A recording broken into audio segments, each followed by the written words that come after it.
Hey, what's up, everybody? Welcome to the Tuesday night edition of... Oh. Whoa! Whoa!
All right, Jody, now you can do it.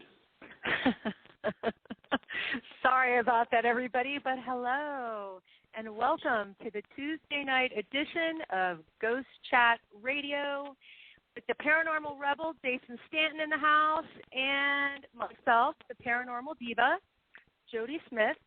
And tonight we have a terrific guest for you, my very good friend, David Reed Christine. And we're going to be talking to David this evening about his near-death experience and also about his theories regarding spirit travel between the third and fourth dimension as featured on an episode on the Sci-Fi Channel. So David is a fun guy to talk to, and we're super excited to have him here tonight. How you doing, David? David's dead. This is just a spirit. Hello. Hello. How you guys doing? I'm doing fine, thanks. No, I'm doing good, getting better all the time. And thank you for letting me come on board here to talk a little bit. Well, but it's not so much about me; it's about you guys. No, tonight it's about you. It was about us last night. Oh, it was. Absolutely. We have to make. Now, is that your boyfriend, Jody, and Ghost Chat Radio? Is that your boyfriend with the picture next to it? That's my other boyfriend, yeah. Oh, okay. All right, and then I noticed you're on top of me, smiling, so. Yeah. God, oh, my God, I'm having a sandwich tonight, aren't I? I think I will. About the Catholic church, and it was nice getting to it. Talking about bending over and stuff, I was like, "Damn, Jody!" Mm-hmm. You know, you got to get up. Yeah. Poor guys. You got to get up the black ruffle pants. It's going to be bending over in your Catholic girl skirt. You know. She has a habit of giving a man a bone, but never does anything to help it. Oh, David. Wow, that's what your bumper sticker says. It's true. I give a man a bone, but I will not spice that shit. Let me see. It has been a wicked, well, AKA Wicked Radio. It's just been a weird year. I'll never be the same as I once was, and that's expected. Long story short, I was going in for wrist surgery because I was playing football with my German Shepherd in the backyard, and there was a fumble. And guys know when there's a fumble, we both go for it. And he took my legs out from underneath me, and then my wrist, if you can imagine, my fingers went all the way backwards and touched my elbow. Wow. And, yeah, and it shattered. Well, there wasn't that much to put back together, so 13 operations later, they kept, I don't know, they weren't, it wasn't going well. So anyway, 13th operation later, I came out of it, and good thing I was still in the hospital. I was getting on a CAT scan table, and I couldn't breathe. My lungs locked up. The scariest feeling you'll ever have in your entire life, I thought, was a head of a ghost coming down a hallway. Just the head of a ghost, but no. It's when your lungs don't breathe, when they lock. And traditionally, human beings run around the table. I ran around the CAT scan table 3 times, fell down, and then passed out, and then woke up 3.5 months later from a coma. Wow.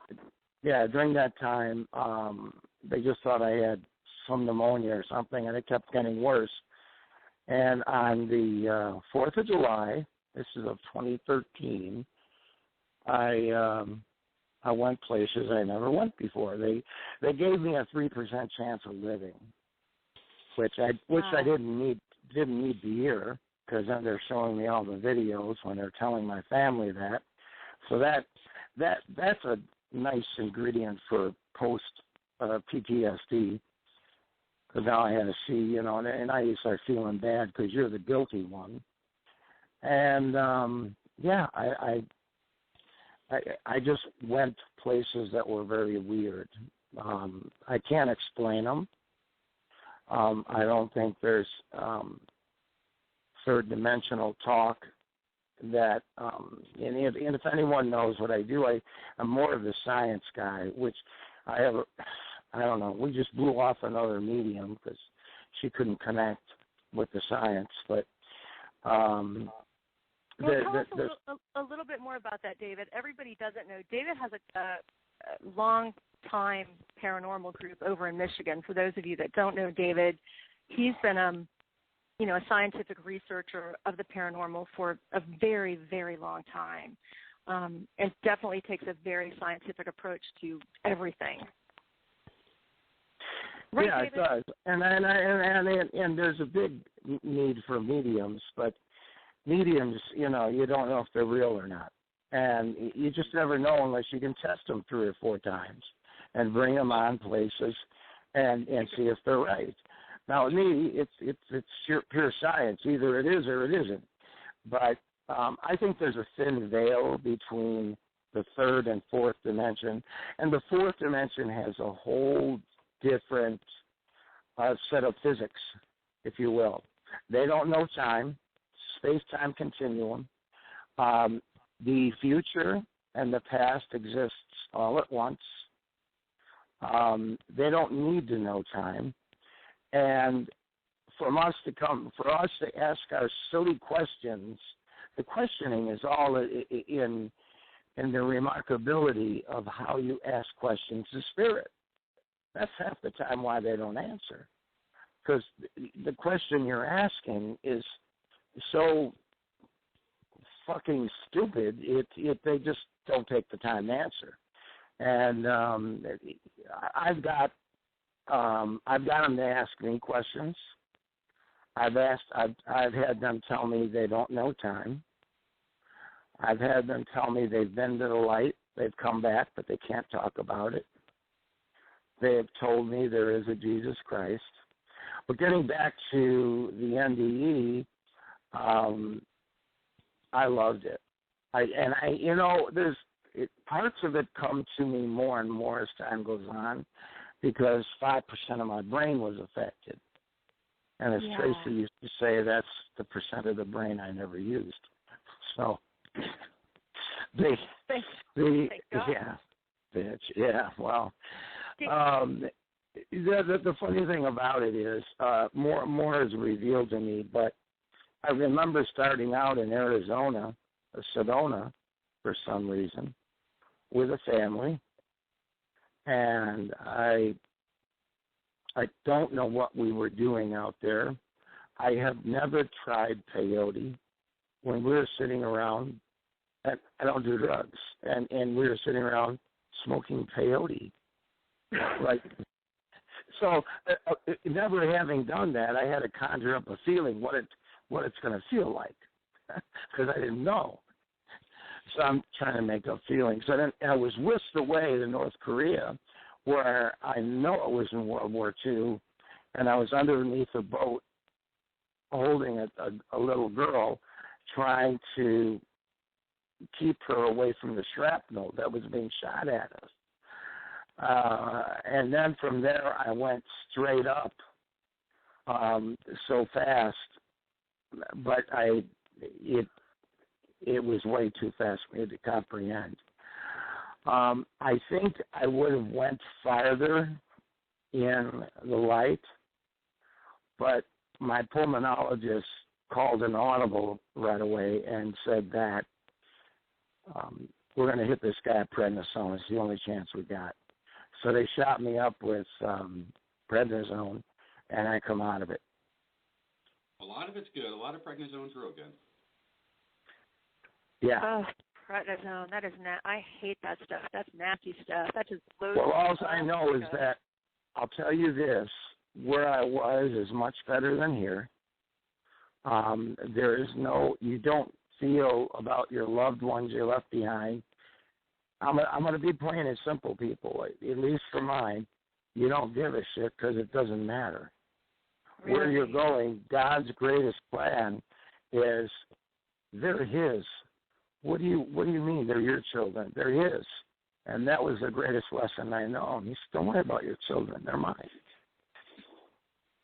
So as time went on, it shot me back down, and I remember slugging, doctors and orderlies and stuff because I was so mad. See, Bear likes to hear the story too because he gets mad. He's barking. I started punching. I did not want to come back. Wow. David, how long were you actually out when you had the near-death experience? How long did that last? I think I went out, I don't know. I know I died on July 4th twice. I thought it was more than once. That's what I thought. It was 3 times that this happened to you. But it was, when you're out, I do believe you dream when you're in a coma. Because I can remember having other dreams, but nothing as significant as this. Because all fear, all hate, it just goes away. Wow. And I can honestly say everything you get down to string theory and alternate universes. I think that we all live in a state of consciousness in a million different directions, meaning that we have multiverses. You exist there, you exist there, you exist there. You exist in all these multiverses, and this is just one of them that you're conscious of. That's what I took away from my NDE. There's a theory out now, scientists have been working with, that suggests the idea that while you're sleeping in your subconscious mind, you ping in and out of different dimensions. What are your thoughts on that? Well, I think so. I think if you have any truly, first of all, I don't think you're where you're at. If you go truly to another dimension, I don't know. I know that the other dimensions, any of the physical attributes that I had on this planet, such as gravity, such as sex, such as things like, none of that matters. But when I dream, all that matters. So that's maybe a demarcation between the two that you'll know when you have it. Awesome. Wow. Now, and I'm mad today. There's times, I'm getting therapy. I can't tell you how many times I cried in therapy and said, I wish I died. now, wow, David. With the light, did you feel yourself get brought back, or did you just wake up and it's like, oh shit? I remember waking up. Yeah. I didn't have the true experience of you blast off, you see your body below you, then you go somewhere and you drift and you see all these people. I didn't see any of my family because my whole family hates each other. So I think they took a walk. Hey, that's okay. Some families are like that. Nothing wrong with that. Yeah, that's all right. But I did know that there was it wouldn't have mattered to me either way. But yeah, there are times when any of the worst feelings you can feel on this planet, like lack of love, fear, anger, and all those things, they just go away, and it's just wonderful. And I'm really not afraid of death anymore. Excellent. Jody, I've heard other people. Yeah, what? Have you ever had an experience similar to that? I have never had a near-death experience, although I will say that when I was giving birth to my daughter, and I just told her this recently after hearing about David's experience, she actually died 3 times on the way out when I was delivering her. And so I always wonder if any memory of that is ever going to come back to her. They resuscitated her. But I have done over the years quite a bit of experimentation with astral travel. And so when I hear people discuss the feelings that they've had in these near-death experiences or feelings that they've experienced in a coma, back to what David said about the floating sensation, I always wonder if it's anything at all like astral travel, which I've, sometimes been more successful with than other times, but that also, feels like it's such a dream state between the dimensions. David, when you were coming out of it, do you remember feeling, did you feel like that you were getting jerked back to reality at all? Like, was there any sensation? Yeah, a little bit, but I'm going to say this for the record. Everyone on this planet who lives has had an NDE. And here's why. It's because I do believe we recycle. I've read books on little boys knowing the exact cockpit of a Corsair 480 and went to the exact place where it went down in World War II, knew his sister and went and called her by her nickname. How would a kid know all this? So how would a kid? What I'm saying is that he had an NDE because when we're born and coming back, that's part and parcel of the NDE process. Okay. You see, because Brian Kalak and I have been doing some work on backward NDEs and also when babies are born. A lot of the gibberish that we hear them, try to play some of that stuff backwards. Like play it back or play it backwards? Yeah, it's English. A lot of you can understand. Because they haven't modified themselves to the uniforms and the rituals of the world yet. They have their own speech. Because where I went, there was no speech. You just knew. So when they come back, they're trying to learn it, and they're coming out and they're babbling and stuff. But they do know it. But I think everyone's having everyone, all you guys on the radio right now, have died once before. And people like to call it reincarnation. I have an affinity toward the medieval age. I don't know why. I could go there tomorrow and love it. Other people have these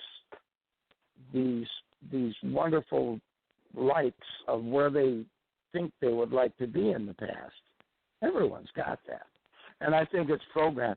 So it's just the spirit's always alive, and it's just going through the human experience now. Now, why God does that, I don't know. Maybe it's a physical learning process. I don't know. But an NDE truly is leaving and coming back. Well, you may leave for 20 years and then come back as someone else. But this true child that I read about, NDE was just longer. Does that make sense? It does. There was a television show on about a year or so ago where they were featuring children who had probably come back from past lives as well. I never really thought about it that way before. That I definitely do believe in past lives and reincarnation, and I've always been very interested in learning about that, and I feel that I've had several past lives for sure, but I never really thought about it as, could that be a near-death experience? I never identified it that way, so that's really interesting that you're saying and that. that's the reason, because maybe I've had the luxury of going into the dimension where I was, where time doesn't matter. And time of 20 years here can be a blink of a second there. It's interesting because I caught an EVP one time that I asked, what do we look like to you? And I've always got the response, same as you were. And I started thinking, well, what the hell can that mean? Well, we're frames. We're like movie frames on the old Super 8s. Remember those when they goes across? Yeah. Oh, and you're by the dating time yourself, David. Well, by the time they look at us, they're looking at a frame past us, because that's how they can view us, as a motion of time. They can go anywhere, anytime they want, and in the time period they want to also. So, but then it brings up another new thing, is that I'll be damned if I'm going to be an earthbound spirit. That scares me. Oh, that scares me too. I would not want to. Did you notice some things that I've taught my team this? Did you ever go out on investigations and you always hear voices from 75 years ago, 100 years ago, 110 years ago? Why not 1,000 years ago? Why not 10,000 years ago? There has been 66,000 generations on this planet. Why don't we go back to them? Because I think there's a cutoff time. You think? Yeah. This is the thing that we do know as researchers. Since the beginning of time, there's been a lot of dead motherfuckers. Oh, my God. And, for some odd reason, the evidence that is collected doesn't substantiate that percentage. And the big question that I've always wondered is why? Because I believe that you have a certain time, and I've asked this question because I have a certain period to resolute, because the light will go away. But now, some of them hang here because they know their next step is directly to hell. The other ones that are afraid are being held here captive, and that's why we try to release them if we can. And the other ones, there's a time period of some, I don't know what that is. You never get them from 5,000 years ago. Yeah. I never have, yeah. And if we didn't, we wouldn't understand the language anyway, but at least we'd know it was language. Yeah. It's an interesting theory. Absolutely. Yeah, because, I've been invited to go to 10,000-year burial grounds. I said, I won't go. I can never get anything out of them. Yeah. So I don't know what and that's the mystery of it all. That's the mystery of everything that God's wonderful universe does. It's just that I've been thinking, if you hadn't heard it, of getting out of the paranormal. I have heard you mention that. Yeah, and if spirits were as wonderful as people were, I'd be in it hook, line, and sinker. But I'll tell you, people are just. I wrote a small thing on mediums. I just, can't seem to get along with them because they're a beacon of light, and they seem to attract all the time. Spirits are probably all around them. It's probably not their fault. But when you get them, but when you're off campus and you get them in a normal setting, to me they act weird. And then they end up hating me. Every medium I've had, they hate me. Oh. I don't know why. Now, I know that that's not necessarily true, David, because the last medium that you had, it seems like you had that one. So, had what? You had her. All right, what are we talking about here? I just got to catch me up to speed. David knows who I'm talking about. So they don't all hate you for sure. But David, she hates me. Well, now she hates me. Yeah. Off, whatever. Hey, I wish it wasn't that way, and I'll be honest, that never happened. But you shouldn't have called her fat. She wouldn't hate you so much. Should I call her fat? No, I wouldn't. Now she already hates you. And the thing is, you get groups together, and half of them don't go over the evidence, and they say they do. The other ones aren't available. It just can get. I don't know.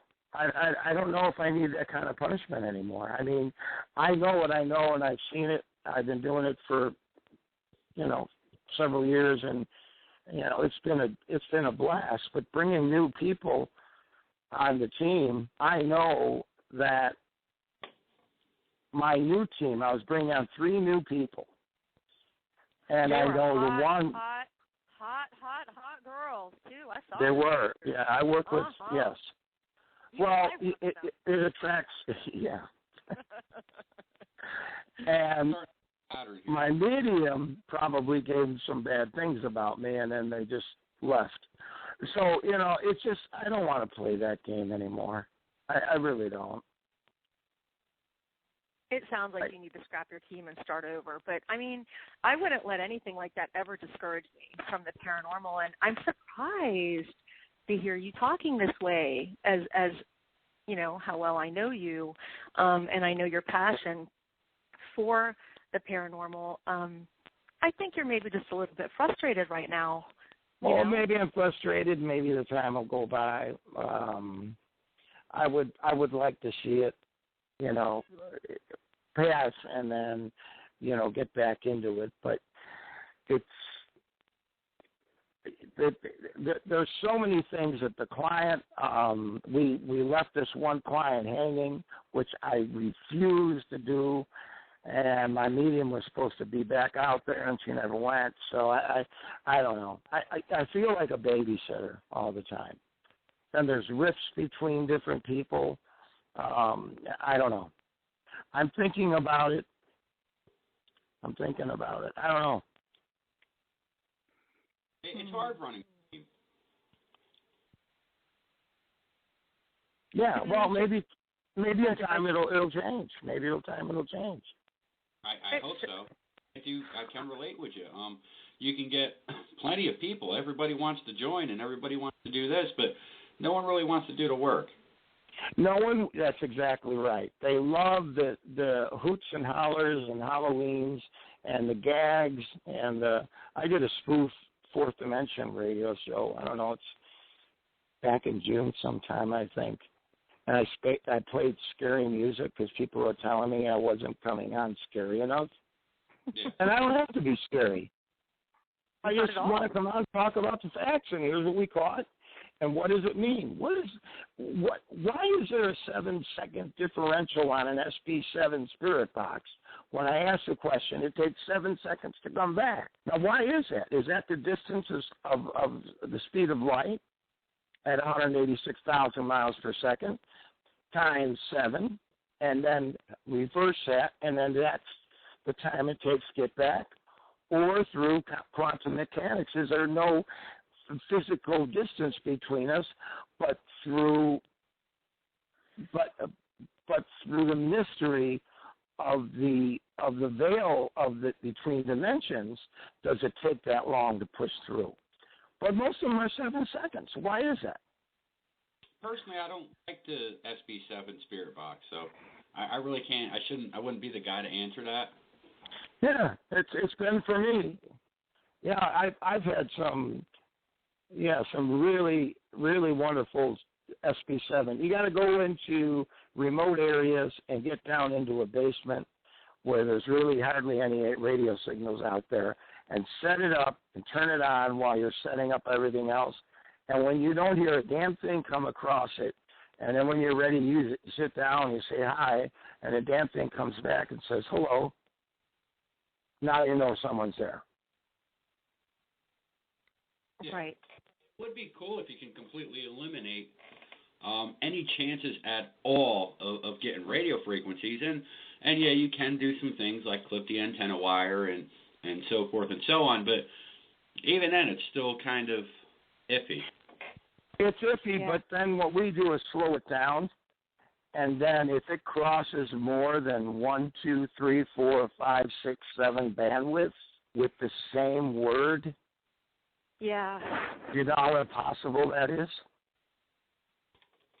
If it goes to 7 different radio stations and it says, I'm in the room with you, and it goes across 7 different FM channels, totally different channels, and that came across, what are the odds of that? I would find that compelling for sure, and it's real. I don't have the SB7. In fact, I've been talking to a couple of different people, including Jason, over the past maybe month, because I really want to pick up a few new pieces of equipment that give me real-time spirit communication. And some people have very highly recommended the SB7 to me. But, you know, there is that issue that, you know, am I or am I not getting radio interference? And that bothers me. It really Well, you got to record the session. You've got to record the session. Of course. And then when you can play it back in slow motion and hear a voice go across several frequencies, the odds are astronomical for that to happen. Yeah.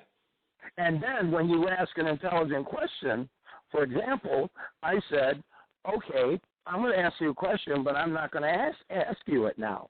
It's in my brain. Answer me it. I said, David, because I was going to ask what my name was. And it came back and it knew. Wow. No, I Which love that. tells me they know the answers well before we. That's why. Well, look at it this way: where do thoughts come from? Your mind. Oh, that's nice. Each of us comes from your mind, right? But what part of your mind? mind? What part of your mind? And what stimulates? What are you going to think of 5 seconds from now? None of us know what we're going to think unless we're actively doing a task. Yeah, it's hard to say. That's been and you can never think 2 thoughts at once. So therefore, with that in mind, where do your thoughts come from? Can you pinpoint an area that says, aha, there's that piece of light where all my stuff comes? Well, of course it comes from our brain maybe, but what stimulates the brain? Electromagnetic fields. There's a little bit of controversy on that. A lot of our thoughts are actually predetermined. Well, some people are saying that, and it's been controversy. And that's truly with, and there is a part of that I truly believe. Predestination, I believe highly in predestination. I that eliminates all the crap you've been through in life. I'm supposed to go through it anyway. I don't believe in predestination. I really don't. That's well, okay. It's actually kind of an interesting theory. There's been scientists there. That's interesting. They've studied this over and over and over. They've gotten in it, not into people's heads, but into people's behavior patterns, I guess you can say. And they noticed a couple of things. For example, you can go into a store and look at the selection of laundry detergent, and even though you're thinking about which one you should buy, in your mind it's already determined what you're going to pick without you even realizing it. All right, let's say you're doing that, and then that hot girl walks right by. Well, then you're And distracted. takes your mind off it right away. Now, what made you switch gears on your mind? Yeah, I know, and that's where the controversy comes in. But still, I mean, once you go Meaning that we have no control over our thought. I just can't buy into that. I'll tell you how you can, Jody. Here's how you can. There are multi-universes that exist. Oh, I believe that. And every angle that Jody was going to take in life, every decision she makes has been made. And you are funneling down these paths and neurons and through these canals and wavelengths in the universe on every different action you make. That's how huge the universe is.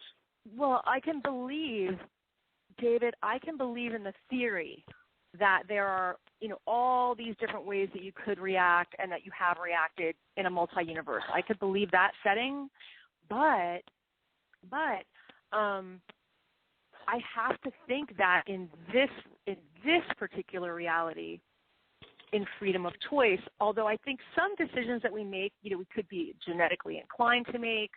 I don't know. Well, a lot of people like to attribute that to spirituality. And the Bible even, I read it several times, and it says, Jacob I loved, Esau I hated before he was born. And he also said that I knew you well before you were born. Well, how can this be? How can this be? So it says, don't fragment your minds on it. Just be still and know he's God and let him do his work.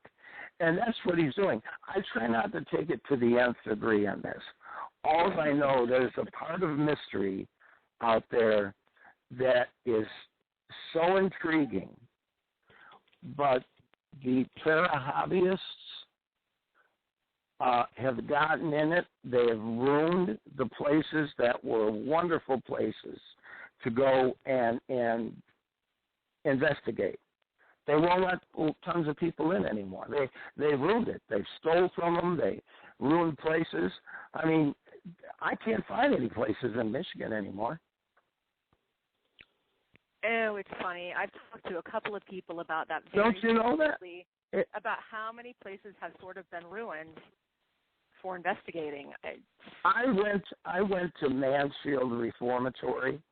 Nothing happened. We had girls screaming at 3 a.m, scratching themselves. I know it was a scratch because I asked to see their nails, and they got pissed. I was at Bobby Mackey's. Nothing happened.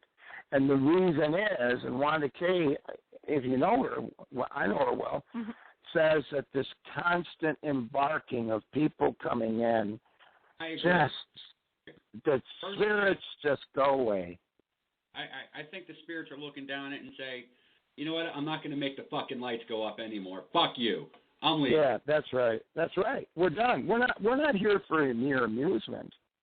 And another reason, and I'm going to leave it anonymous, because even though she's hate me and has done some things to me, I don't believe in returning the favor. And I know who you're talking about, Jody. She was blonde and all that.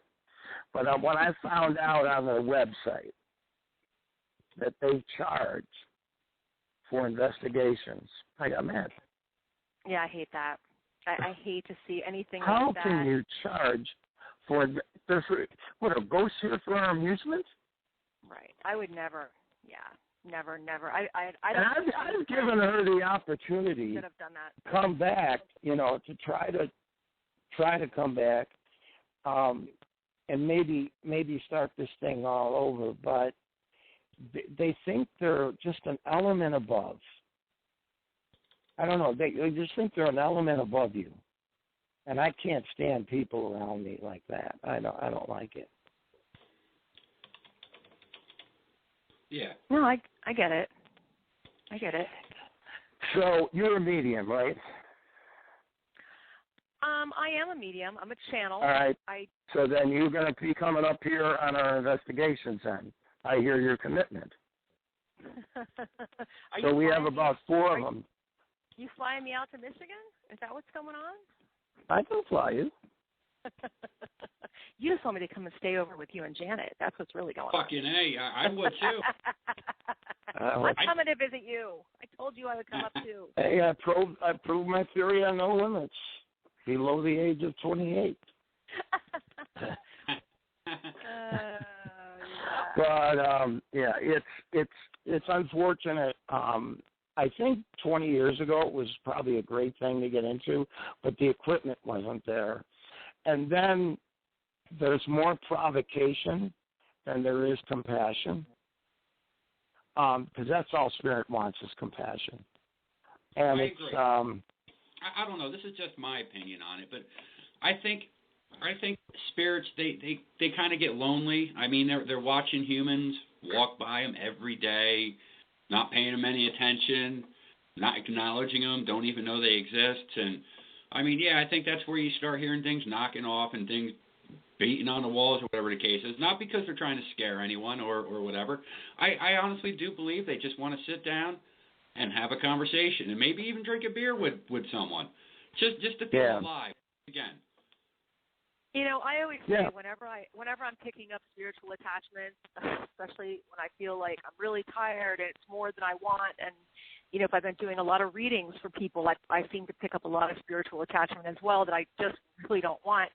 And so many times I say to people, they're just curious about you. I mean, that really is what it is. Like what Jason said, they are lonely and they're bored. And, you know, once they know that any sort of a spiritual person who is maybe just a little bit intuitive can feel them at all, whether you consider yourself, you know, a psychic or a medium or a channel or none of those things. You just happen to be somebody who is a little sensitive or a little empathic, that they know that you feel them.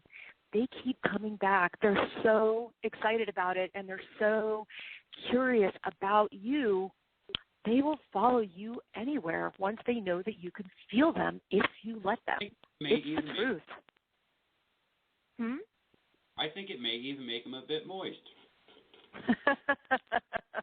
They actually, I did have one follow me home from a building in Belding, and I thought it was pretty cool because the rest of the team was going around, and I have a bad habit, and it's not the right thing to do, but I like to drift off into my own places in a hunt and go into the dark places all alone and just try to talk to them. And I started talking to a prostitute, and that was the history of this building.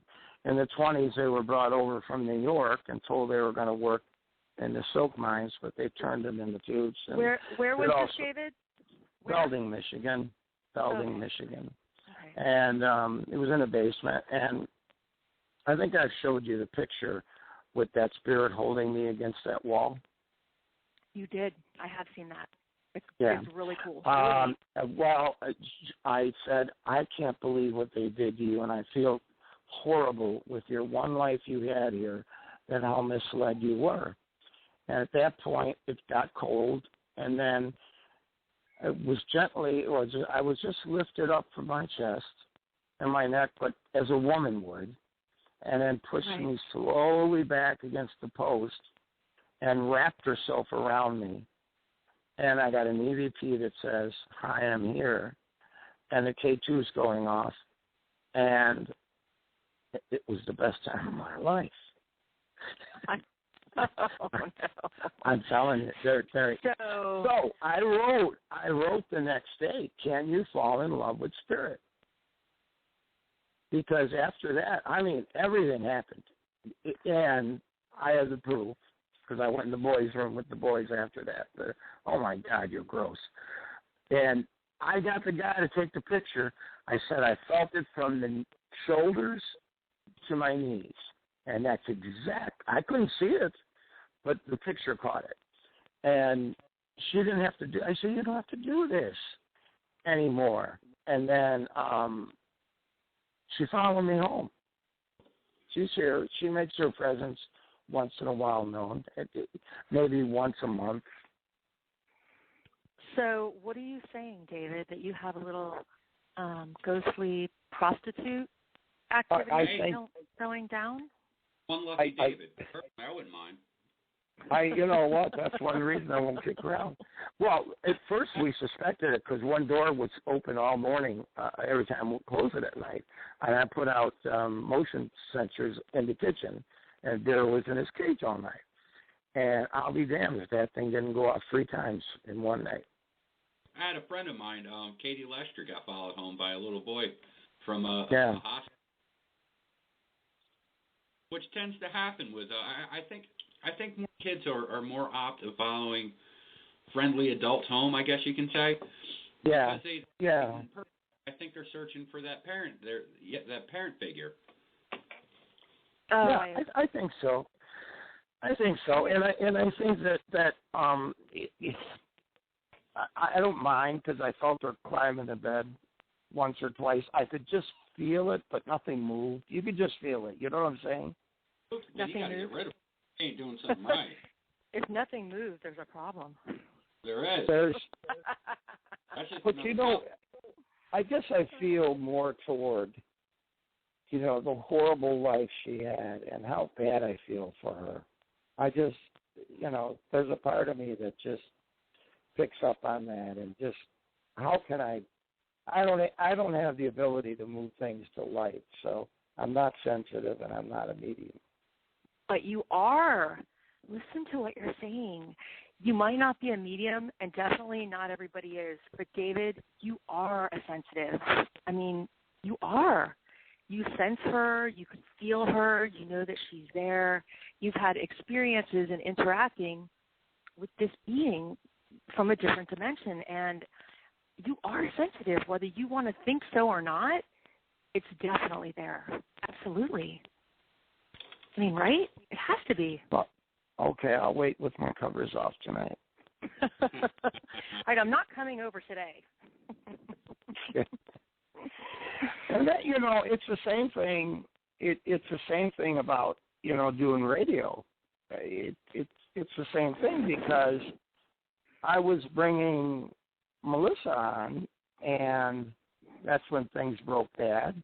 And you thought I was leaving you, but you were hurt. I didn't want to bother you from your experience.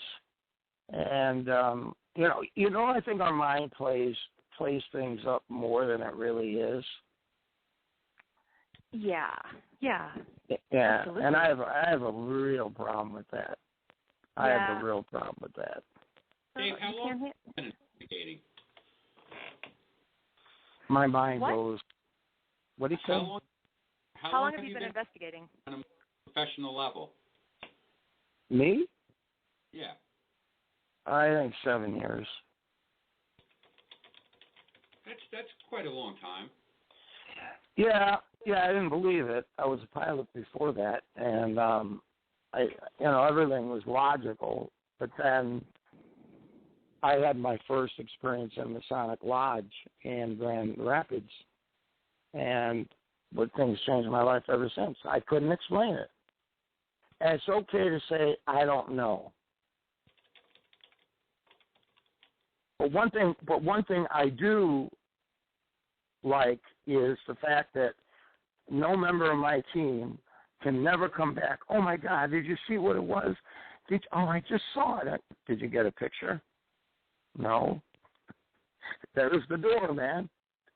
You gotta get the evidence.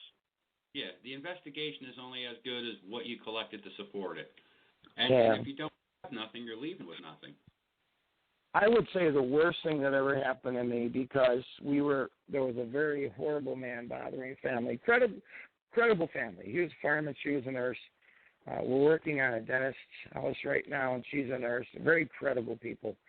And this thing was bothering the kids. We went down into the basement. We had 2 teams. My medium got kicked in the stomach. She doesn't make stuff up. She left the room.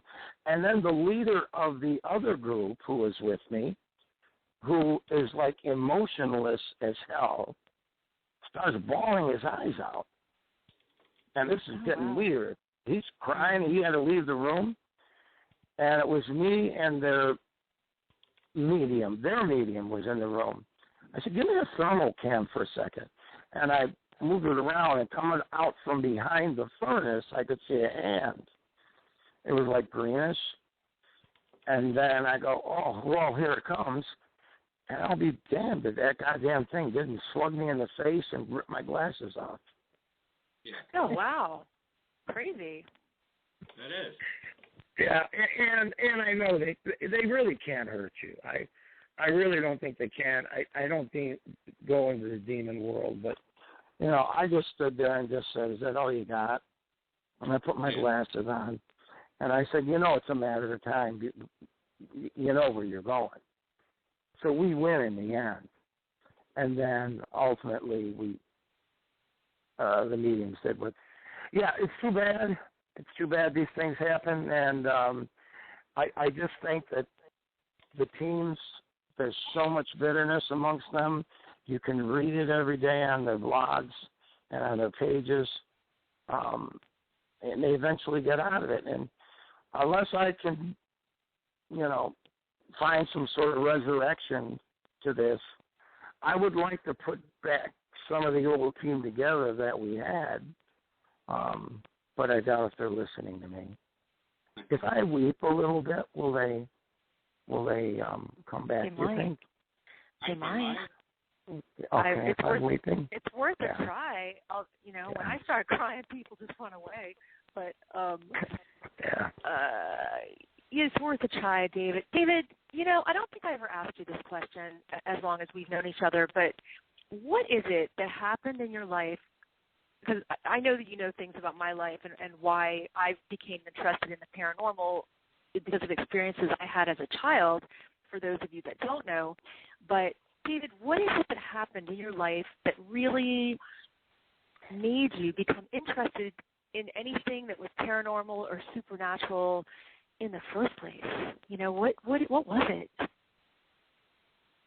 Well, I think we're all going to go there, and I want to know where I'm going. All right, so it was about, it is, and I think a lot of people get started because they want to know, they're either afraid of death, some people are, or they just want to know what happens, what happens to us when we die, and, where do we go, and, what's it all about, and that's legitimate. It definitely is. Well, there's if you get a chance, there's a new bit of music I've been listening to, and it's a lot of medieval music I can really connect to, but it's called Blackmore's Night. And if you've never heard of them, you've heard of the lead guitarist from Deep Purple, of course, Richie Blackmore. Oh yeah. But now he's changed his whole venue into medieval music. Why? Because I think he's had a spiritual experience, and he talks and he writes beautiful music that revolve around this. And I've talked to Candace, his wife, and just the words talks about the circle. Everything's a circle, and it's just the more I listen to it, the more I want to get back into it. But I'm going to give it. I got a few ads out to the ears looking for a medium, and then about 25 people respond. I'm a medium. Then I got to go all through this bullshit again, David, testing them out. You want me to test them? I'll test them. You will? Absolutely. All right. Okay. I will absolutely test them for you. I will be more than happy to do that. Jody, when am I going to be able to do? You know what I'm going to do? I'm very good at sending and receiving, especially with people who really are other psychics. And I like receiving. I know you do, but you're also a giver. Sometimes, yes. Sometimes. Well, this is the thing. When you're dealing with another psychic who's really a psychic, I mean, God, I have worked huge psychic fairs where, you can feel those other psychics creeping into your brain, trying to read you, and it is not a good thing. It is a very uncomfortable thing. Mm-hmm. Try to protect yourself from that. You can tell. I mean, you can really tell when you're dealing with somebody who is really a psychic, and I could definitely name some of them that I've met online, because you feel their vibration and your spirit guide communicates with theirs, and you should definitely be able to send and receive with them. There's some questions that we can do, and I'll bet you I can help you pick a good one. And hopefully, I wonder if you can connect with my last one and see if she truly is one. I think where it went south, where it went south, is she's married, and I think she has a very jealous husband, and that happens a lot because when you're going out on routine, and he's not interested in it, he doesn't believe in it, she believes in it. And you go out on these investigations, and he's finding out she's spending more time with me than him. That there's a little bit of a quandary in the laundry room. You know what I'm saying? A quandary in the laundry? Is that what you're saying? Yeah. A little, it's problematic. This is the thing. You really shouldn't try, and any psychic will tell you this, and I know you're friends with Christina and a few other people online that are great psychics as well. But they're not in GR, and I like the psychics. No, that's not what it is. You have to have permission. Like, you can't just go trying to jump onto somebody's spirit guide. We can't just go jumping onto things, You always got to test the waters before you jump on anything. You got to make sure it's going to be safe, and you're not going to wind up with crabs. Exactly, because nobody wants that. Nobody does. Oh, sounds personal. Yeah, no, that was. Well, let's see when you. Why don't you two get a room? David's got a quandary in the laundry. Jason's got crabs. What's happening here? Well, oh my God. Something, and what people don't understand a lot of times too, coming off ARDS, I still get these bits of anger because I don't know what to deal with it. But I always tell people who I'm with, don't ever take it personal. It's not you. And I qualify it up front, and I think sometimes it pushes people away. Why do you think But they should have noticed that. They should have noticed it. Well, I told them, I have this, I'm getting better at it, but it takes time. It's all due to ARDS. It's all due to ARDS, baby cakes. What, Dave? What is your what do you prefer to do when you're out and investigating? Do you prefer to handle more video or audio type of equipment? I like to communicate. I like to do. I like to pick the equipment, and I like to lead the investigation. I like to see what spirit chooses that night, what its best conduit it is to go to us. You can use EVPs all night and do nothing, but yet your K2 meter's going off like nuts, and you're getting SV7 because they've chosen not to use the EVP. I mean, they'll choose whatever they want. Oh, right. Yeah, absolutely. I do too. Yeah.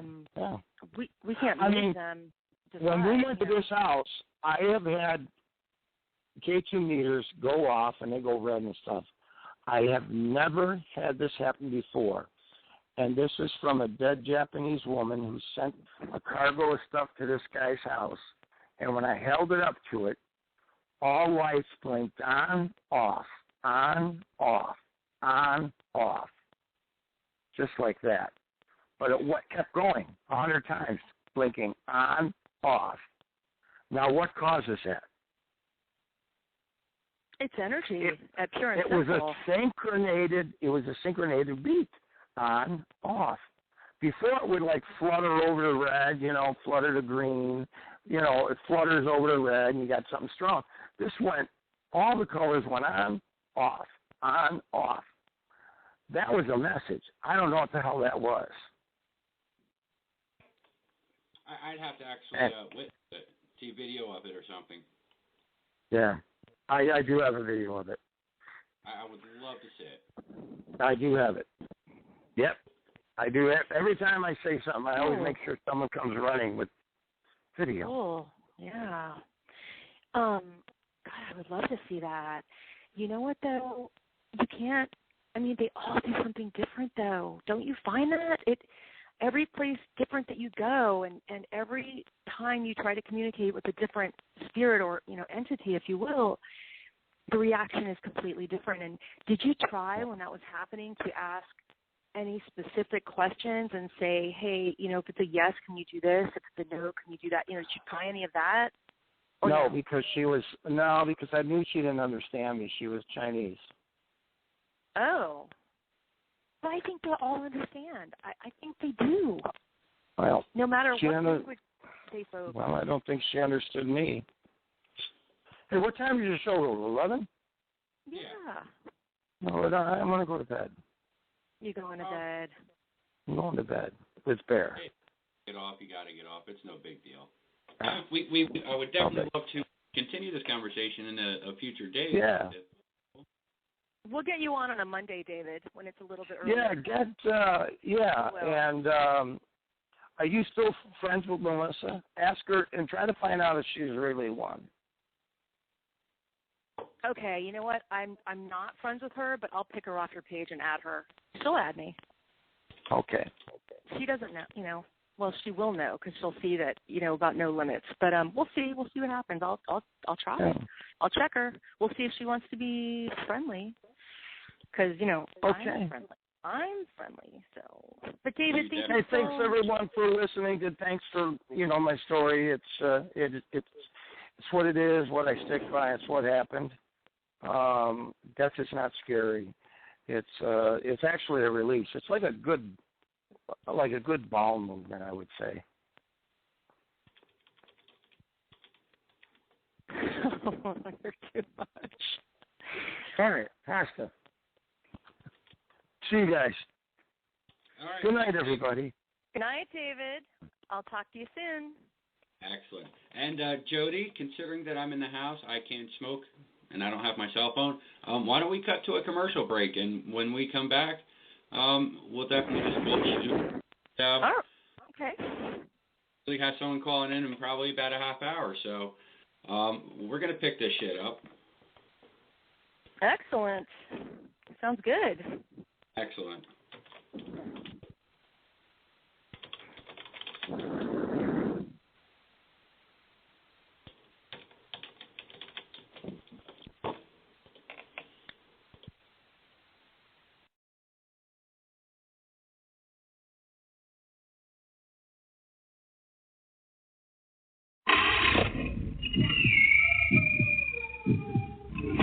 Rolling Hills Asylum. Located in East Bethany, New York, just minutes between two major airports, Rolling Hills Asylum is a hotbed of paranormal activity. They have been featured on Travel Channel's Ghost Adventures, Paranormal Challenge, as well as Sci-Fi Channel's Ghost Hunters. Rolling Hills Asylum has been named the #2 most haunted location in the United States by HauntedNorthAmerica.com. The property was established on January 1st, 1827, as the county poor farm.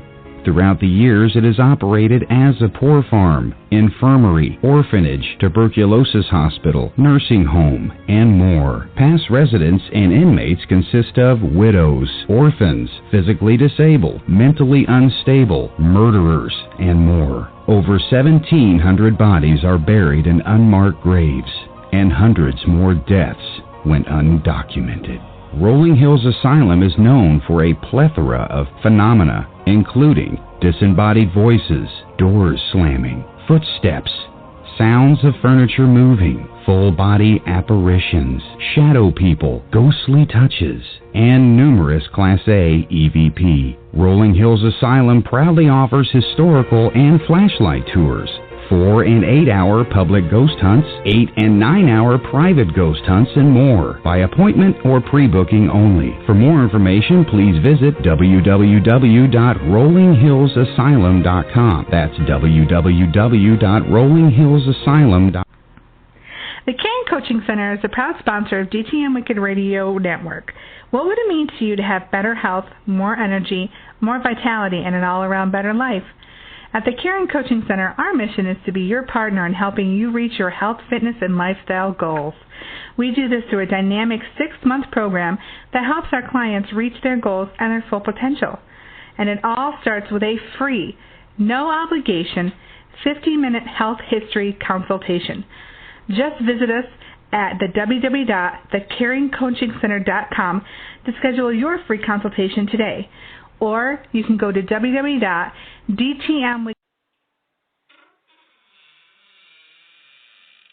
Hello? Hello? Who's that? Whoa! Water!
Rolling Hills Asylum. Located in East Bethany, New York, just minutes between two major airports, Rolling Hills Asylum is a hotbed of paranormal activity. They have been featured on Travel Channel's Ghost Adventures, Paranormal Challenge, as well as Sci-Fi Channel's Ghost Hunters. Rolling Hills Asylum has been named the #2 most haunted location in the United States by HauntedNorthAmerica.com. The property was established on January 1st, 1827, as the county poor farm. Throughout the years, it has operated as a poor farm, infirmary, orphanage, tuberculosis hospital, nursing home, and more. Past residents and inmates consist of widows, orphans, physically disabled, mentally unstable, murderers, and more. Over 1,700 bodies are buried in unmarked graves, and hundreds more deaths went undocumented.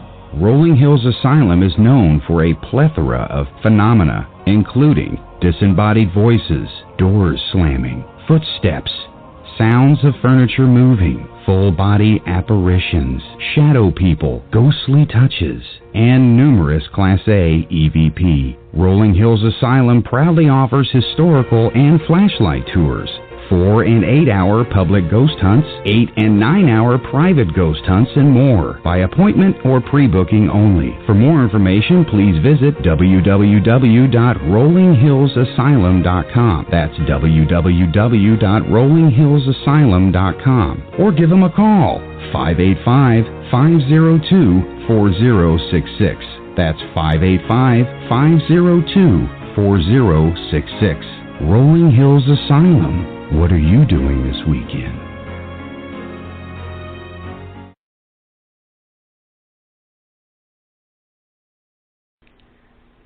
The historical Fort William Henry Conference Center and Resort is a proud sponsor of DTM Wicked Radio.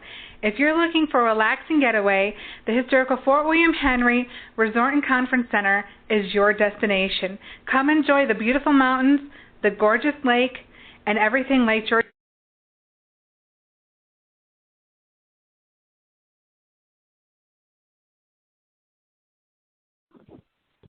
Sup, everyone. Welcome back to Ghost Chat Radio. I am your host, the Paranormal Rebel, and with me, as always, I have the wonderful, beautiful, hot, sexy, fucking talented as all hell, the diva of paranormal, Jody Smith, which I gotta say is the biggest honor I've ever had is having her on.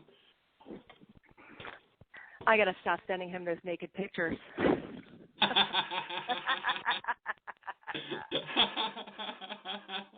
I'm still waiting for the one. We'll talk about that later. Woo, Jason's making me blush over here. Oh, damn. It's a habit.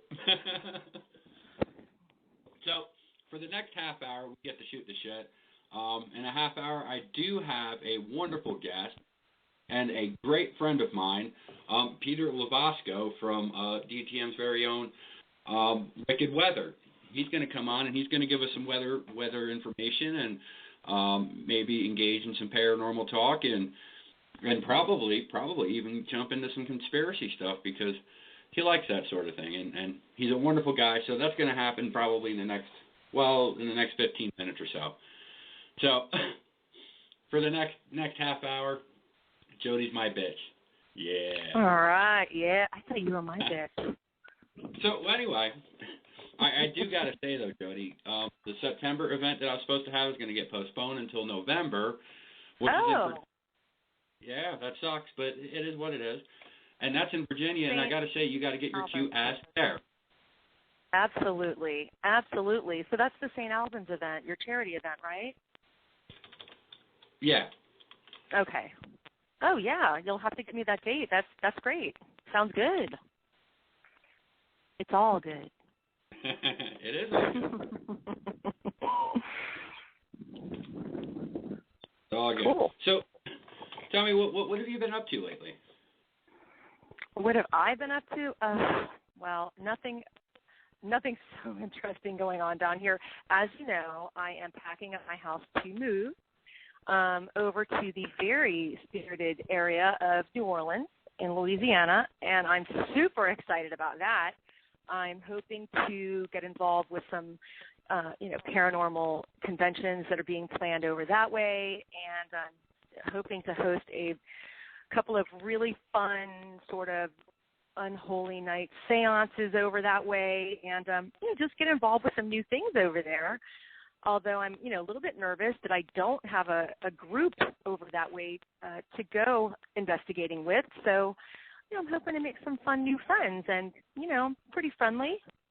So I don't think it's going to be too hard of a problem to solve. We'll see. You've been kicking ass getting different types of guests, so forth and so on. What kind of guests have you lined up so far? A couple of different kinds. I've actually had some interest with a couple of authors. And what I'm doing is, and a couple of mediums as well have contacted me back. next Tuesday night, we are going to have on Bill Dean, the spiritual warrior, and he's a lot of fun, and I know that you know him, so I'm super excited that he's coming on because I have never interviewed him before or had him on any shows that I've been on. He's an awesome guy. So, yeah, and I interact with him once in a while on Facebook, and we've been friends on there for a while, so, I think he's going to be fun and interesting to have on. But I would love to get on a really good Bigfoot hunter. I'm looking for that. I know a couple, so we'll see. Love to get into some UFO conspiracy. And I have looked into getting us a voodoo priestess as well from New Orleans. A friend of mine, Chris, who runs the New Orleans Spirit Tour over that way, which is a great tour, by the way, very popular. He knows a couple of priestesses over there, and so he's going to try to hook me up, and we'll see if we can get one of them to come on. That would be cool. And I think it would be great. And I although I have met some of them in the stores over that way in my travels, I've never actually interviewed one. So I think it would be fascinating. I also know some people who practice Santeria down in Miami from where I used to live, so I'm looking into getting us also a Santeria priest to come on. I know some people from Cuba who are really into that movement, so that might be interesting as well. So I'm going to book them out, throughout the season. Whenever they're available, I'm going to just hook them into that calendar. Excellent. Now, do we have anybody booked for the 12th of August? Not yet. Do you have somebody? Not yet. Hold on. I may have someone booked. I may. We did book somebody. Was it for the third week, though? One of the things I like to do, and I'm sure you've realized by now, I like to mix up my shows. I don't like for it to be all about paranormal, and I don't like it to be all about politics. And quite frankly, it gets boring talking about the same shit every week after week, so forth and so on. So I may be able to get Devani Pinn on, an actress who has played in some indie horror such as Piranha in 3D, Nude Nuns with Big Guns, and she's been on Dexter. Everyone's heard of that show. Monster and the Black Dahlia Haunting. She was Holly Jensen. Oh, cool. I like that. I saw that, and I saw Piranha, of course, also. I would. So I'm going to work on getting her on the show. Cool. She just messaged me back and said sure. She'd love to be a part of the show, I guess. So I'm going to give her the 12th, and hopefully she'll like. That's great, because I think the following Tuesday we had also booked somebody onto the show as well, who is an author, but also really into the science of the paranormal as well. So, but I think we're really going to talk about his book when he comes on, because that's what he's really wanting to talk about at this time. But yeah, that sounds great. I can definitely work on getting more people, the lady that you just mentioned, on as well. I'll see who else I can look into for that. Then yeah, let's totally mix it up. It makes it a lot more fun and interesting, I think. That's great. Excellent. Now I've got a friend from England, Katie. She wants to know if you've ever been to the United Kingdom.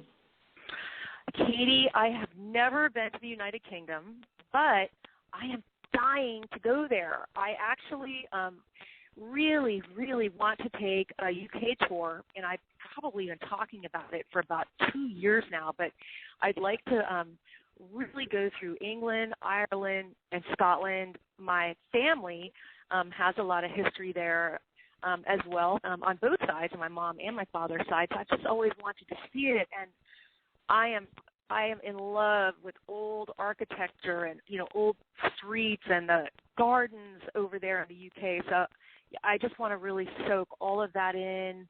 I have made some really fun ghost hunting friends on Facebook in the UK as well that I would love to meet some of you, that I've made friends with over there. I think that would be a good time. And, I'd like to see some of the spiritual locations over there as well that I've never seen.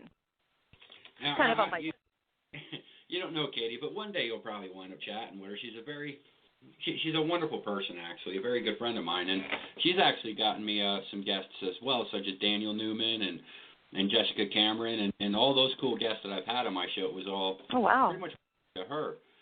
So one day she'll probably message you, or you'll probably wind up messaging her eventually. One day it'll Great. be.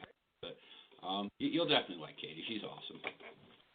Oh, I can't wait to meet her. Great. But that's always cool. So, did you ever look up the H1Zoom? I haven't looked it up yet, but I actually did make some phone calls on that today and send out a couple of messages to people that I know that are involved in the music industry, just to ask them, do they have one? Are they working with one? Do they know where I can get a good deal on one?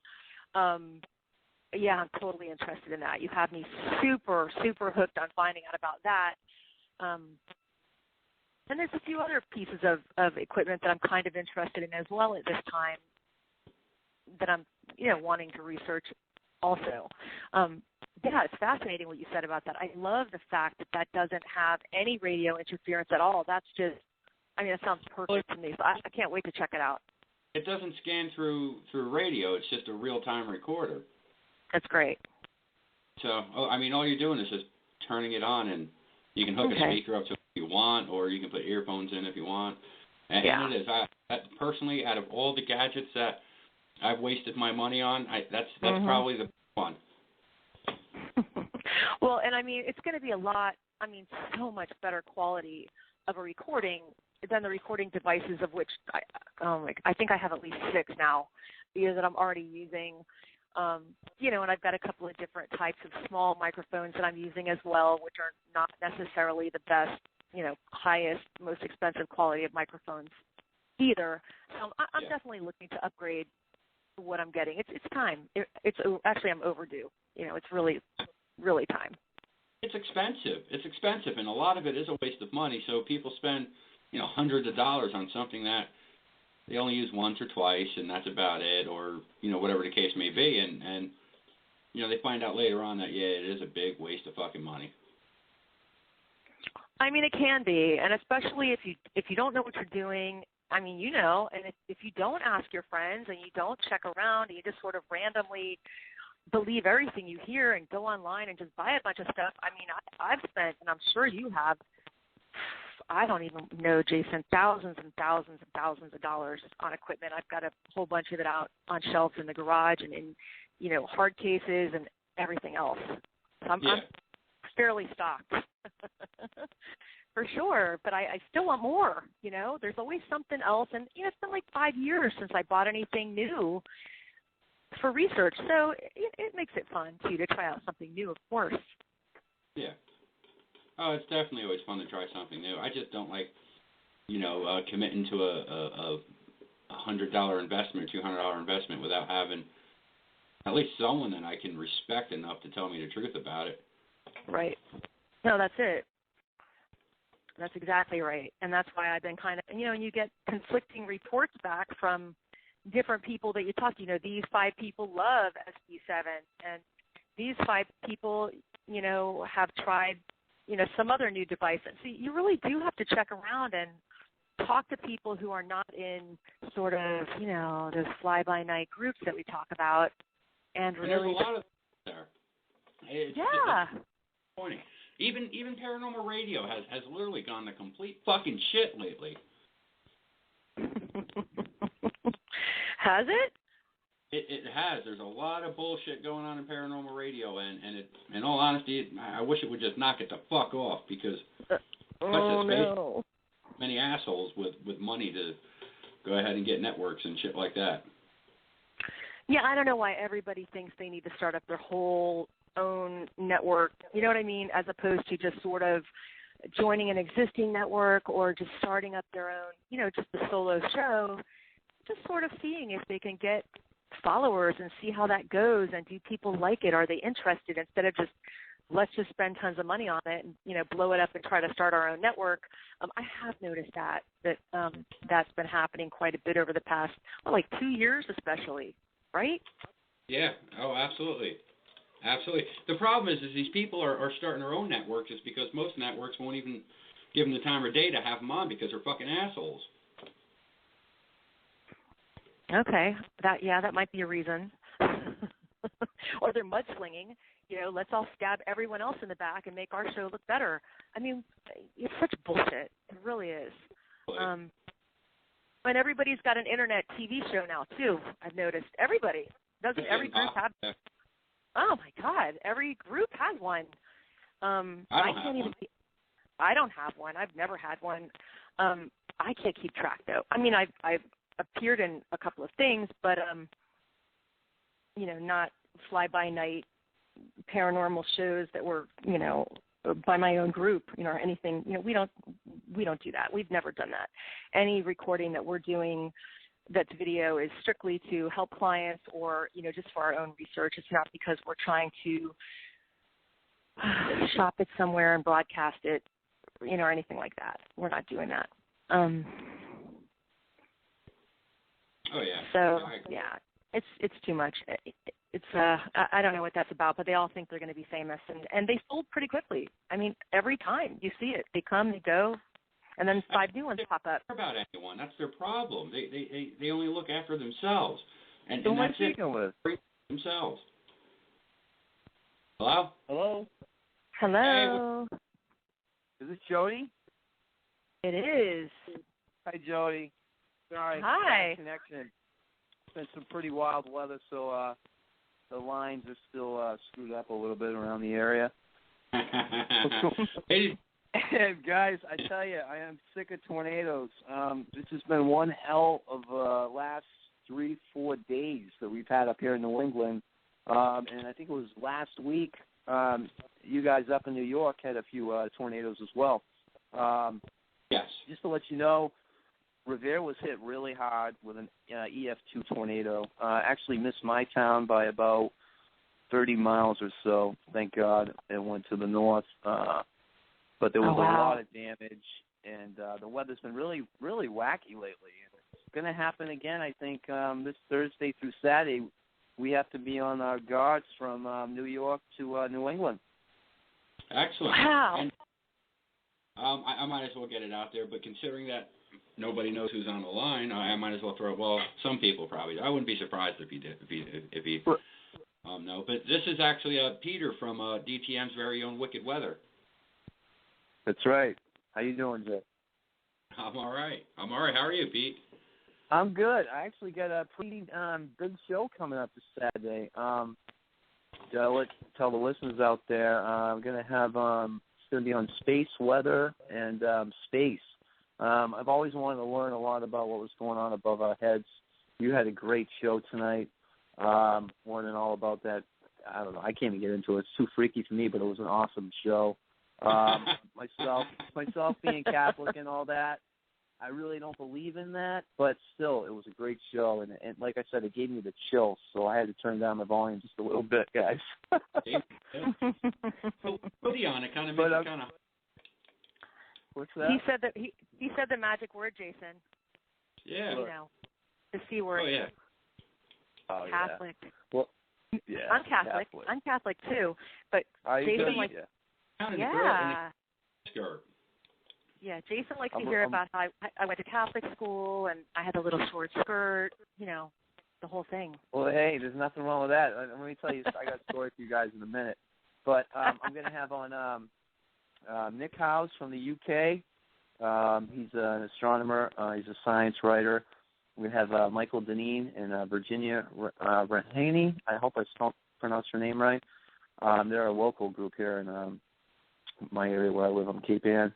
So it's going to be a great show, and I want everybody to come out and listen because it's going to be mind-boggling what to hear about what's going on up there, how the weather's interacting, space weather's interacting with our planet Earth, how our magnetic field is just about gone, and that the Earth could just sail away off orbit and we could get hit by an asteroid.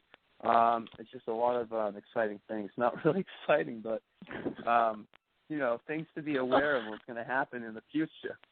Now, I got a funny story for you guys.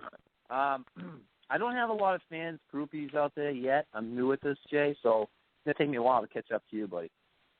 Nah, I wouldn't do that. I'm going to direct all the creepers I know to Peter's show. No, please don't. I don't want all the psycho babes. Oh, yeah. I got my course light at, what time is it, 10:30? So I'm drinking a beer. It's kind of late, but so anyways, today at work, I went out to my car at about 4 o'clock when I'm leaving, and I noticed something on my windshield. And there was a pink laced friggin' fucking thong wrapped around my wiper blade. Ooh. And I'm like, what the hell is this? So I'm trying to figure this out. I think my colleagues at work kind of like played a joke on me. But, you know, guess what? Payback's a bitch. Because, you know, a little lipstick kisses all over their windows and shit.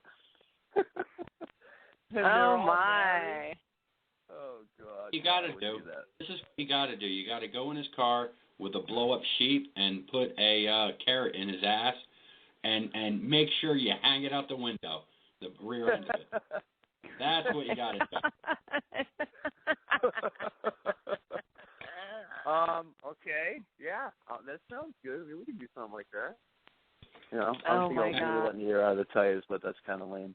But yes, that was my fun part of the afternoon, trying to figure out who this crazy chick is that left her, you know, thongs on my windshield. So I don't know, and they look fairly new.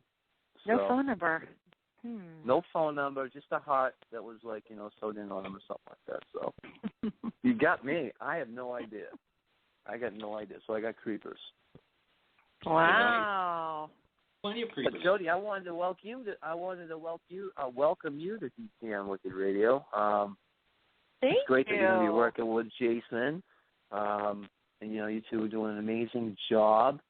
And the DTM network is doing an amazing job. And hopefully, in the next few weeks, I'll have some really big guests on as well. My first guest was Dave Marciano. That was a good show. I don't know if you guys missed that one, but that was fun. I did. Yeah. I didn't want to. I'll have to listen to it. I'll look it up. Yeah, Dave Marciano. He was great. He was great. Great guest. Great sport. You know, if you guys ever want to go fishing with him, he does charges up here on Cape Ann. I believe it depends on how many people, but it could be like $1,750 to $2,000 for the trip. But it's worth it. It's totally worth the trip to be out there with him. He's like one of the best wicked tuna in the National Geographic Channel's ever seen. So that's pretty cool. So is there anything you guys want to know about the weather? Besides the tornado? Before we get into the weather, have you do you have any thoughts on the government controlling the weather? Oh, I love great that. you I bring love up that theory. Point. I love that. There's a couple of things about that. First off, they have this thing the government, I believe, is working on. It's called HARP, H-A-R-P. It's up in I've heard Alaska. of it. Yep, I've heard of this. Yep. Right. It's kind of like tied into the government. I'm not sure. You know, I am a conspiracy theorist. I believe in conspiracies. I'm a big fan of. Me too. Oh my God, I can't remember his name. He was a wrestler and mayor. Who am I thinking about? The big Me wrestler too. I watched that show too. I know exactly Conspiracy what you're theory. talking about. Who is that? Yes. Yes. There's a bunch of them. There's Brad Metzler. No. I know what you're talking about. No, he got blocked off. They blocked him off Twitter and the government, and they blocked him off all this because he was coming to the real stuff with the Ozarks and the cities underneath the ground. And, Yes. Right. I saw that. Yeah. To your point, Jay, about the government controlling the weather, you know, I got to tell you, when they send out a NOAA hurricane hunter out to check out a disturbance out in the Atlantic Ocean, or whether a hurricane is off the East Coast or, you know, not too far offshore, they drop those drop zones inside the hurricane to measure the data and wind velocities and air temperature drops and surface winds and the SSTs, which is surface temperatures, sea surface temperatures. You know, my conspiracy with that is you got to know, are they putting something in that drop zone? Are they making these storms stronger? Are they weakening these storms? What are they doing? Are they controlling the weather? Now, you go back to HARP. This is like a farm where they have, you know, those wind machines that are generated. And you're starting to see more and more in different towns. Matter of fact, our town has 3 giant ones, and I can't fucking stand the things because they make so much noise. Huh? Up too, right? Yeah, they make so much noise, like they sound like a jet flying low. And from what I'm hearing, some people get sick from this stuff too. Who knows what it, if it's shooting anything out of them, but the air around it that it mixes up. But as far as the HAARP thing goes, there's been some videos on YouTube by some scientists capturing them making clouds. They look like wave clouds.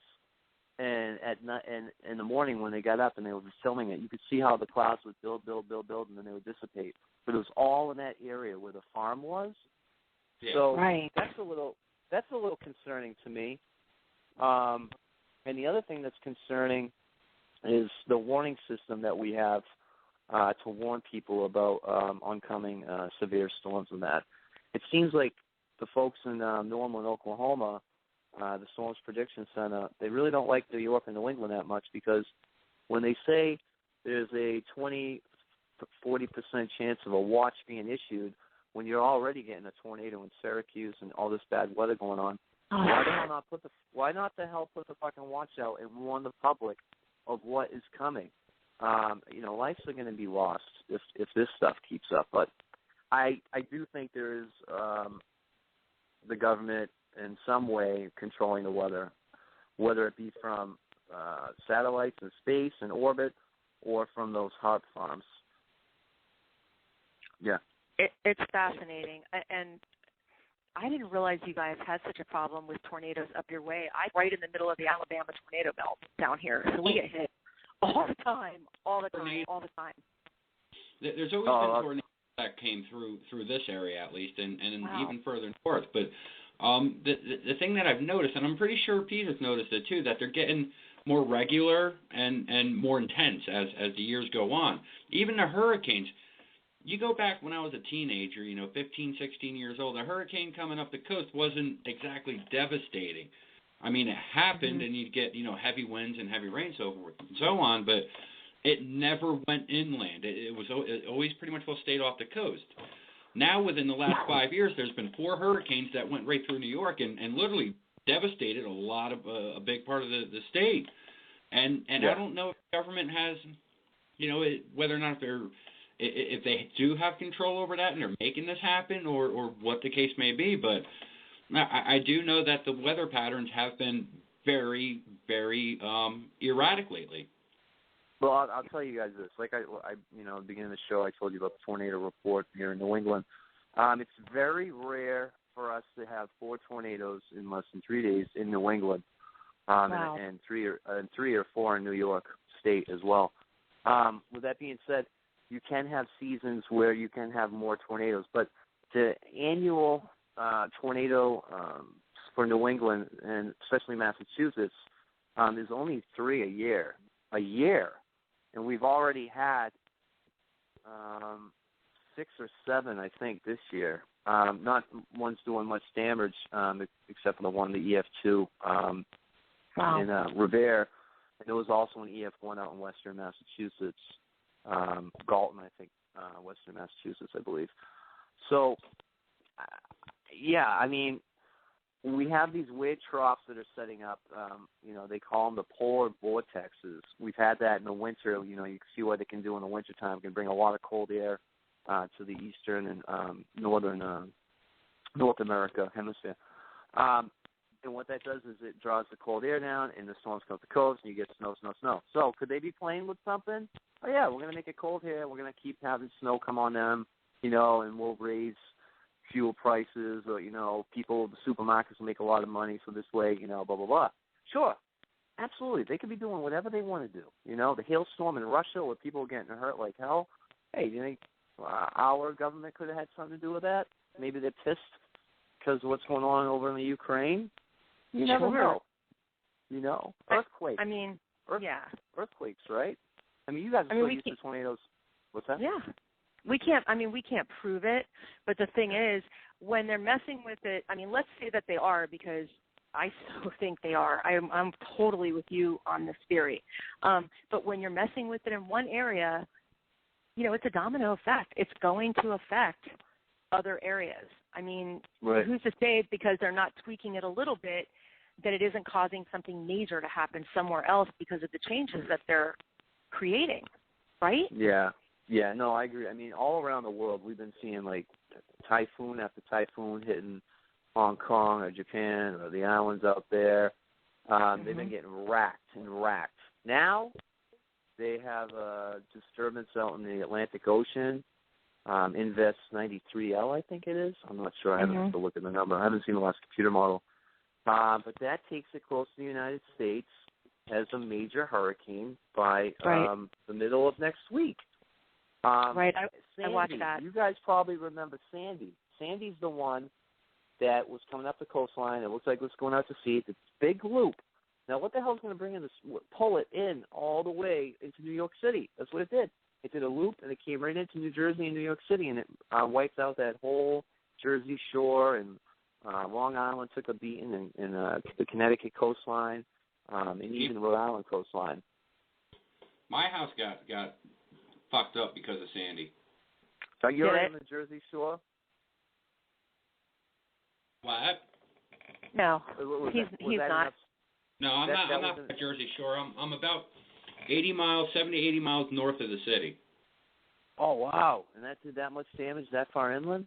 Yes. It knocked our power out for, almost damn near 3 weeks. Wow. Well, okay.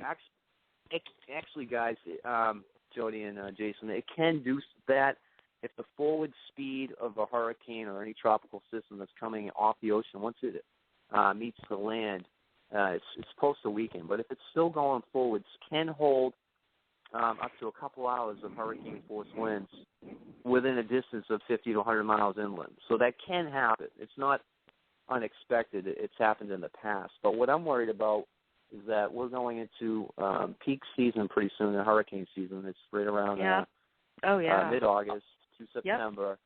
Yep. And I'm getting theories in my head, and I'm looking at models, and I'm going through data and past history. And it looks like we're going to be in a 1950s type scenario for the next 4 to 5 weeks, starting around August 14th, lasting until about probably mid-October. So, like Hurricane Carol, Edna, the ones that came up the coastline and really slammed New England pretty hard. We have to be on our toes up here because it's going to happen. It's just a matter of when, and I think it's going to be this year, and especially with what's been going on with the wild, crazy weather and tornadoes. You got to be on guard. You got to be alert. Public's got to be ready. I don't care if the government says no or National Weather Service, which I have much respect for. I have friends in the National Weather Service in Boston, and they are great, and they're right on the money. But the only people that I kind of disagree with once in a while is the Storms Prediction Center out of Norman, Oklahoma. They're the only ones that I tend not to believe sometimes when I think, we're in for rough weather. They say no, but then it turns out that we do get rough weather. So, it's a turn of the coin, to be honest with you. But you just got to be on your guard, Oh, you guys try anything paranormal? Absolutely. All right. What do you want to know? Let me see. We got 15 minutes, so why don't we go on with some of the weather around the globe right now? Oh, sure, yeah. I mean, what do we got? We got quiet weather right now on the East Coast. The West Coast, California, is baking in the heat. We're going to have some severe weather breaking out in the Midwest, and that's going to come into New England, like I said, this Thursday, Friday, and Saturday.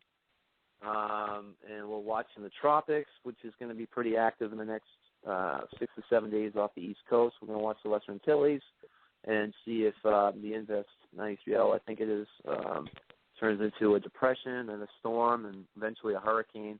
A lot of the computer guidance that I've been looking at does eventually form it into a formidable hurricane once it gets through the dryness and the water vapor. Shows a lot of dry air that it's going to be coming into. So, but not much wind shear to rip it apart. But what's going to happen? It hits the dry air, so it kind of loses its time to intensify. It can't have that rising motion. And the water temps are very warm off the Atlantic coast, almost 80 degrees off Long Island, about 73, 72 off of Cape Cod. off the Gulf of Maine. It's in the 60s, but the South is looking hot. Texas is looking hot.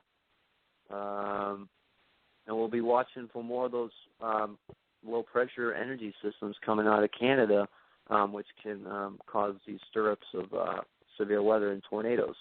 You got to have everything perfect to get a tornado, but that wasn't the case in Revere.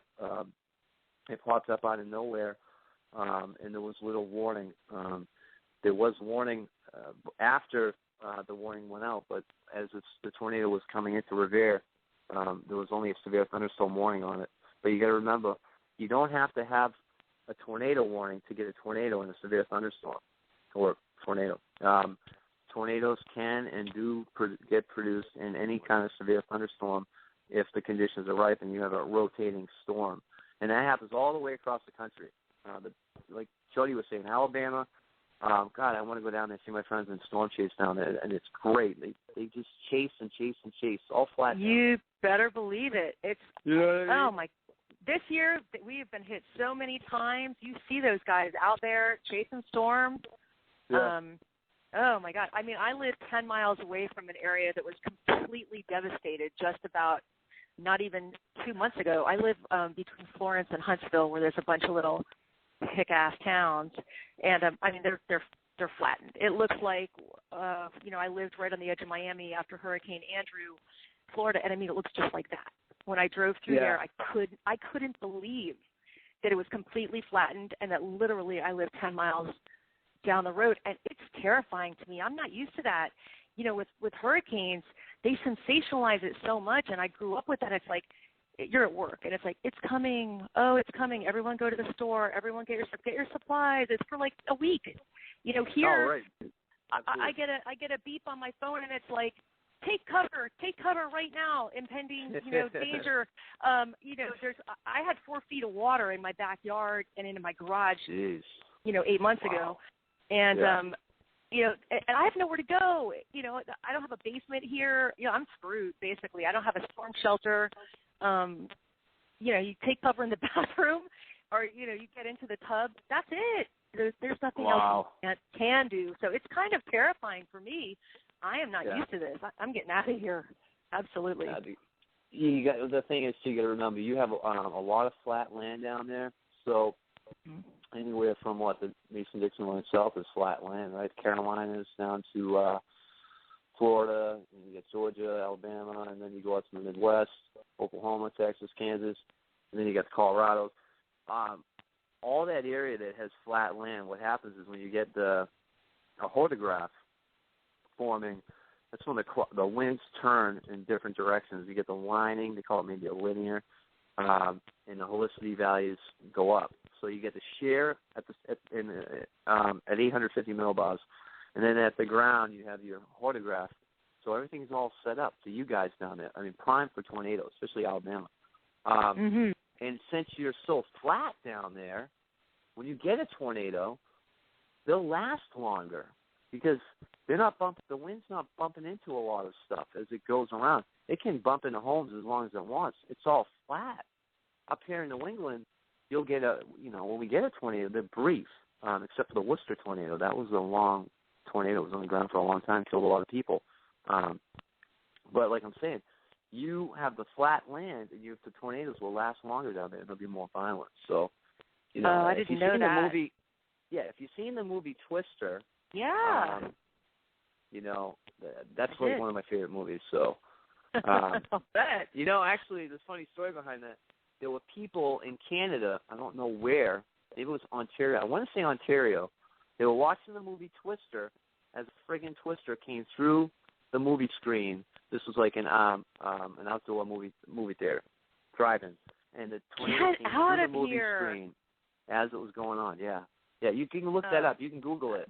I don't remember which town it was, but yeah. Crazy. It was pretty crazy, So I'll give you guys a quick winter forecast. My winter outlook for New York and New England. I think it's going to be a pretty bad winter. I think we're going to get a lot more snow than usual, and I think it's going to start right around mid-November. For you, you're near the lake effect, though. So, I mean, I think you guys are going to get your first snowfall in October. I don't think it's going to be as crazy as we've had last year, although last year was a late start. It seems like it's been a late start for New England a lot this past couple of years. But I do think same here. It's been late for you guys too as well, right? But Jay, I do think if we have a Greenland block setting up for the wintertime, the North Atlantic Oscillation setting up, I think we're in for a wild winter, nor'easters that we get here, and for you it would be a lot of lake effect. I could easily say for you guys maybe it's gonna be a milder winter, but still the waters will be perfect for lake effect snows. And there's no doubt in my mind that you guys will probably see over 120 inches of snowfall this year. I mean, wow. From what I've noticed with the weather that we've been having lately, we've been having not too hot, but it's been extremely humid. And yes, we've had a very wet summer so far, and all that humidity's got to come down sometime. It's got to come down. So I'm guessing it's going to wind up, like you said, with the lake effect snows we're going to get. No, you're going to get blasted. Yeah, you're right on the Buffalo. You get your snows off the Lake Erie. And they come. See, I'm where I'm at. I'm kind of fucked, I guess you could say. I get that snow, and I get the snow coming off the Atlantic Ocean because I'm literally right in between. You get slammed, I do think we're going to wind up seeing a lot more breezier cold fronts coming in from the north, obviously through Canada and Michigan and in that area, and it's going to pick up speed, wind up hitting us pretty hard. Yeah, you're going to get a lot of Alberta clippers coming out of Canada. It's going to hit you good. As for New England, in the East Coast, anywhere from the Carolinas up to Maine, I think the coast this time around is going to be a little bit milder this year, so it's going to be more of a heavy wet snow or a mix. But just inland in the belt, central western New England, especially Massachusetts 495 belt, Worcester West, because I'm so familiar with that area, is going to see probably about 70, 75 inches of snowfall. And that's pretty good for New England standards, especially, southern New England. And even the Carolinas, I can't rule out South Carolina and North Carolina seeing more snow again this year. They had some good snows last year in a few storms, or this past year in early February and late January. So I don't see an Arctic outbreak super cold. I think with an El Nino in place right now, I think we're going to have a little bit of a warmer winter. But if that goes neutral or shifts into a La Nina, then all bets are off, and we go into that colder winter, and then you get less snow. But right now, I think El Nino is going to give us more snow where you guys are, and a little bit less at the coastline. Oh, wow. So I feel bad for you guys with all that snow. I would but not. You guys have to check in. Know what to do. I mean, I want to see measuring tapes. I want to see pictures. You guys send them to me, all right? You can send them to my Twitter. You can send them any way you want. And if anybody needs to get in touch with me on weather or anything like that, you can get me at Peter Lovasco at Twitter, Northeast Mass Stormwatch. I won't give out my Facebook. Or you can get me on Wicked Weather. I have a weather page on Facebook it's just Wicked Weather. Come on in, like it. We put up some great pictures in there.